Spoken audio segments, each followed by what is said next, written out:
होशियार।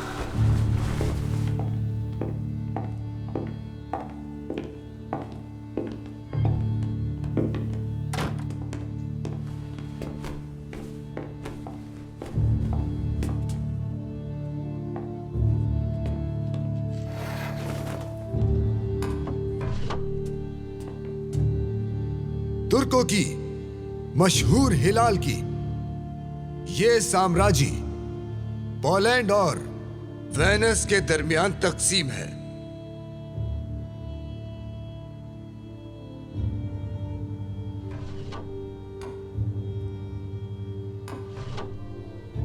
तुर्कों से छीनी गई जेरे कब्जा जमीनों पे फ्रांस और पोलैंड फतह का जश्न मनाते हुए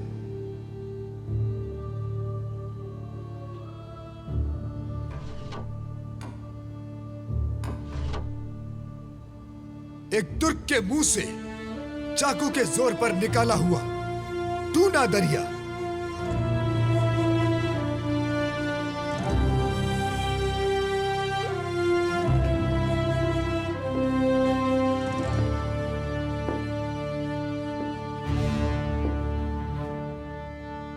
मैं अक्सर इन नक्शों को देखता हूं और मैं चाहता था कि आप भी इन्हें देखें और दुश्मन की रूह के मिजाज को समझें।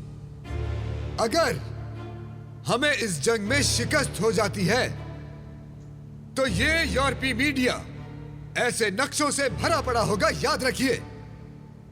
और मजीद ये कि वो नस्लें जो हमारे बाद आने वाली हैं, वो नस्लें हमारे मुकाबले में हमसे कई गुना ज्यादा तकलीफें बर्दाश्त करेंगी। जनाब, मेरा नाम उमर है। कसम खाता हूं, दुश्मन को अपनी सरजमीन पर कदम नहीं रखने दूंगा। कुछ भी हो जाए जनाब, अपनी इज्जत से उन्हें खेलने नहीं देंगे हम। मेरा नाम है अहमद सनूसी। हम उन्हें अपनी इज्जत पर हमला करने की हरगिज इजाजत नहीं देंगे। और मैं जो इस बात पर यकीन रखता हूं कि हर किसी ने अपनी कब्र में अपने गुनाहों का हिसाब खुद देना है, इसलिए मैंने आपको आज यहां एक मकसद के लिए जमा किया है।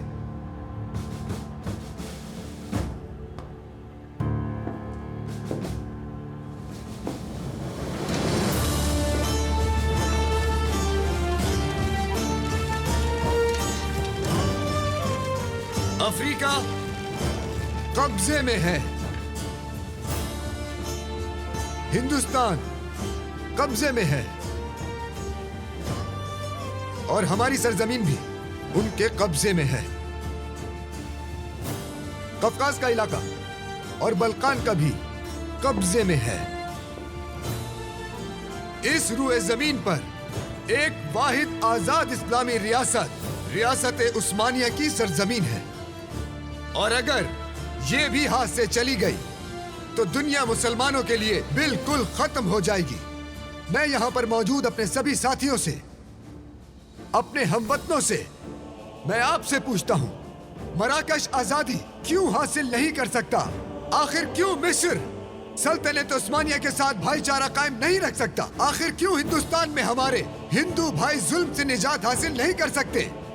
क्यों सियाह फाम लोग अफ्रीका में बसने वालों के सियाह रंग को कबूल नहीं कर सकते?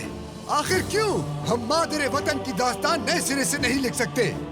मेरे दोस्तों, यकीनन हमारा काम मुश्किल है, लेकिन हमारे ख्वाब बुलंद हैं। या तो हम जीत जाएंगे या फना हो जाएंगे। मैं तैयार हूं अपने कफन के साथ। मेरा कफन भी मेरे परचम की तरह सुर्ख हो जाए। अल्लाह हमें कामयाब करे, अल्लाह हमें कामयाब करे, अल्लाह हमें कामयाब करे। बहुत शुक्रिया साथियों, शुक्रिया।